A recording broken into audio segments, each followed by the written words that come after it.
Centre of mass of a system of, पहले two body निकालेंगे, system of two body,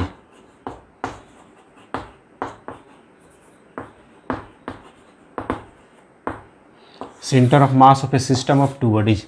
दो bodies के system में सेंटर ऑफ मास कैसे निकालेंगे? तो देखिए ऐसा समझिएगा, देखिए जैसे मान लेते हैं ये है एक्स एक्सिस है, यहाँ देखिए वाई एक्सिस है, इधर एक्स डैश हो जाएगा, है ना, इसको आगे बढ़ा देंगे इधर तो एक्स डैश हो जाएगा,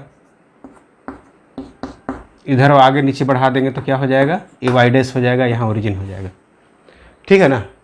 तो दो बॉडीज ऐसे है जो एक बॉडी इसमें से ओरिजिन के पास है, मान लिया इसका मास है m1, इसका मास है m1, और दूसरा बॉडी जो है कुछ दूरी पे है, इसका मास है m2।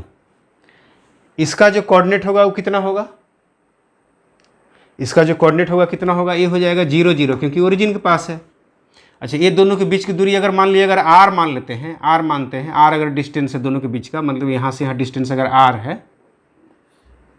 तो क्या हो जाएगा, इसका जो सेंटर ऑफ मास हो जाएगा ना, इसको लिखेंगे r0 लिखेंगे।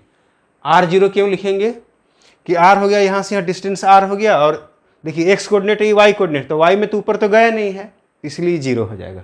ठीक है। अब यहाँ पर ऐसा करते हैं कि मान लिया इसका सेंटर ऑफ मास यहाँ पे है, देखिए O है, और ये वाला पॉइंट मान लिया A है, ये सेंटर ऑफ मास मान लेते हैं इसको C मान लेते हैं, C, या फिर ऐसा करते हैं P मान लेते हैं, P is the centre of मास, इसका कोऑर्डिनेट मान लेते हैं XY अगर है। ठीक है। तो सेंटर ऑफ मास का इसका फार्मूला कितना होगा ये समझिएगा ध्यान से।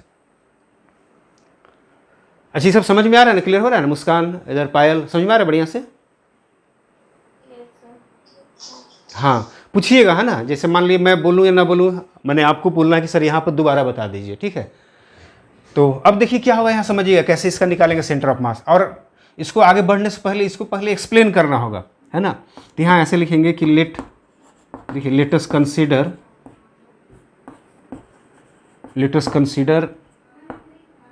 Two bodies, let us consider two bodies of masses, let us consider two bodies of masses m1 and m2। ठीक है ना। let us consider two bodies of masses m1 and m2 separated by distance। देखिए जो यहाँ लिख रहे हैं ना, जो यहाँ पे दिखाया है मैंने, वही चीज़ मैं लिख रहा हूँ यहाँ पे, है ना। Let us consider two bodies of masses m1 and m2 separated by distance r distance से सेपरेटेड है। ठीक है। तो यहाँ पर लिखेंगे इसका कोऑर्डिनेट हो जाएगा 0 0, इसका कोऑर्डिनेट हो गया कितना, r0। अब यहाँ ऐसे लिखेंगे सेपरेटेड बाय डिस्टेंस r, यहाँ लिख सकते हैं as shown in the figure,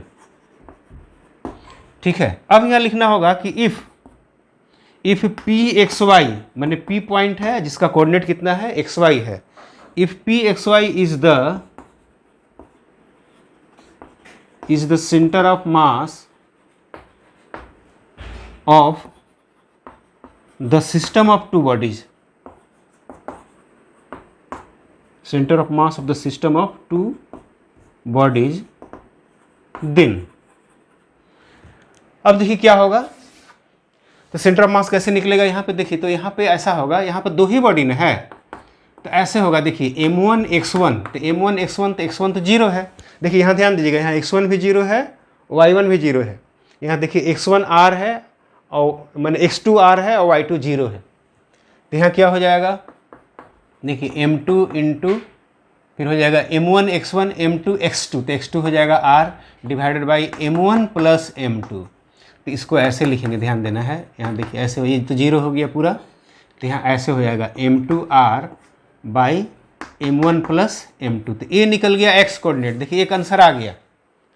ठीक है ना। y कोऑर्डिनेट कितना होगा, एंड देखिए तो y कोऑर्डिनेट कितना होगा, तो देखिए क्या है, y कोऑर्डिनेट में होगा m1 इंटू y1, तो y1 0 है, m2 इंटू y2, तो y2 भी 0 है, क्योंकि y एक्सिस में तो ऊपर गया ही नहीं है ना। तो यहाँ 0 हो गया, डिवाइडेड बाई कितना हो गया, m1 प्लस m2, तो क्या हो जाएगा यहाँ, तो देखिए ऊपर तो पूरा कंप्लीट 0 हो जाएगा, तो 0 डिवाइडेड बाई समथिंग कंप्लीटली क्या हो जाएगा 0, तो क्या होगा y हो जाएगा यहाँ 0, मतलब यहाँ लिखेंगे hence Hence center of mass of the system, center of mass of the system of two bodies equal to कितना हो जाएगा, तो देखिए यही हो जाएगा m2r by m1 plus m2 0। देखिए यही आंसर आ गया आपका।